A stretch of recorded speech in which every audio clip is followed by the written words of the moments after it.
আসসালামু আলাইকুম আপু। ওয়ালাইকুম আসসালাম ভাইয়া। আচ্ছা ভাইয়া, আপনাদের কি ভালো কোয়ালিটির কোনো ইয়ারফোন পাওয়া যাবে? জি পাওয়া যাবে, এক সেকেন্ড সময় দেন, আমি দেখাচ্ছি। ঠিক আছে। এই ইয়ারফোনগুলো হবে আপু, এগুলো খুব ভালো মানের ইয়ারফোন এবং কোয়ালিটি সম্পন্ন। আপনি এগুলোর মধ্যে নিতে পারেন। এটা আমার পছন্দ হয়েছে ভাইয়া। এটা প্রাইস কত রাখবেন? আপনার জন্য এটা 1200 টাকা রাখা যাবে আপু।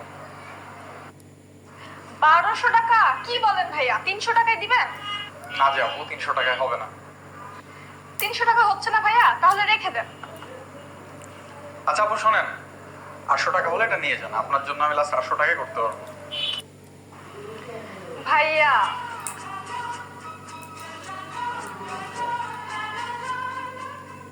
বিশ্বাস করেন, আপনি 800 টাকা বলছেন তো আমার ব্যাগে 400 টাকার বেশি টাকাই নাই। শুধু যাওয়ার জন্য গাড়ি ভাড়াটা থাকবে ভাইয়া। প্লিজ ভাইয়া দিয়ে দেন। আর আমার কাছে ভাইয়া টাকা নাই, 400 টাকাই আছে ভাইয়া। প্লিজ ভাইয়া দিয়ে দেন না। আর আপনাকে দেখে কেন জানি মনে হচ্ছে আপনি অনেক নরম প্রকৃতির মানুষ, আর দেখতে মাশাআল্লাহ অনেক সুন্দর ভাইয়া। হবে না যে আপু। ভাইয়া আপনি পারবেন, আপনি চাইলেই পারবেন, আমার বিশ্বাস ভাইয়া। আপনি দিয়ে দেন। আর আমার কাছে তো টাকা নাই ভাইয়া, টাকা থাকলে আমাকে বলতেই হইতো না। ভাইয়া দিয়ে দেন, এটা প্যাকেট করে দেন ভাইয়া। প্লিজ ভাইয়া, প্লিজ প্লিজ প্লিজ। আসলেই মনে হয় মেয়েটার কাছে টাকা নেই, দিয়ে দেই। আচ্ছা ঠিক আছে দেন। ঠিক আছে ভাইয়া, থ্যাংক ইউ।